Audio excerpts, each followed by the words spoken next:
Hi guys, welcome back to my channel. Today I'm going to show you how you can create an account on booking.com.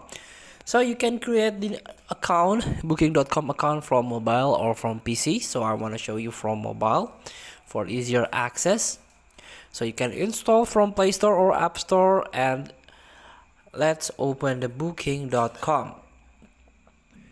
So if you first time open this app, this is how you can create an account. You can continue with your Google account, or continue with your Facebook account, or you can continue with your email.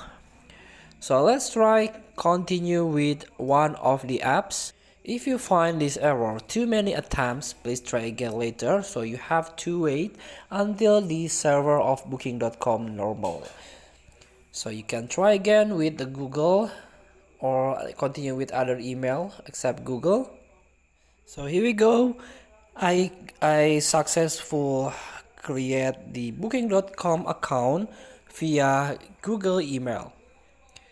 So this is how you can do it.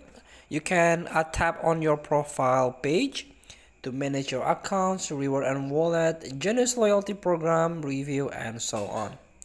Feel free to try. Thank you for watching. Don't forget to comment, like, and subscribe, and so click the text button below. See you in the next video.